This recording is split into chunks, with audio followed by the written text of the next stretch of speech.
मई का महीना था। सूरज महाराज पूरी ताकत से चमक रहे थे। जैसे ही सुबह के 10 बजते बाहर का मौसम तंदूर बन जाता। लोग पसीने पसीने, छाते और गीले रुमाल लेकर इधर उधर भागते। लेकिन घर नंबर 12 में बिल्कुल अलग माहौल था। उस घर में रहने वाला था एक छोटा सा आलसी बच्चा, कुश। कुश का गर्मी से सीधा युद्ध था और उसका सबसे बड़ा हथियार था एसी। जैसे ही स्कूल की छुट्टियां शुरू हुईं, कुश ने ठान लिया, अब मैं सिर्फ 2 जगह मिलेगा, बिस्तर पर और एसी के नीचे।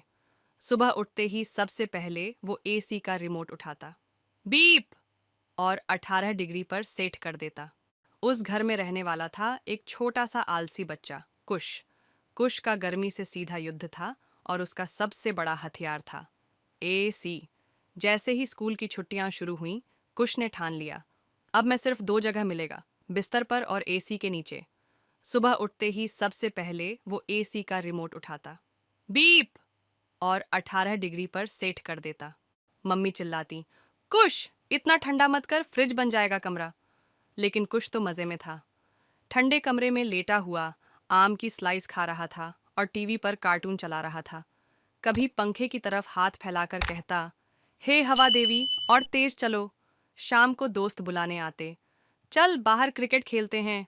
कुश रिमोट की ओर इशारा करता और कहता, बोल दो एसी से, वो नहीं जाने देगा। एक दिन अचानक लाइट चली गई, एसी बंद। पसीना बहने लगा। कुश ने खुद को सोफे से खींचा और पहली बार बाहर निकला। बाहर सब दोस्त ठंडी लस्सी पी रहे थे, पानी के पाइप से लड़ाई कर रहे थे, हंसी ठिठोली कर रहे थे। कुश बोला, अरे, बाहर भी तो मजे हैं गर्मी में।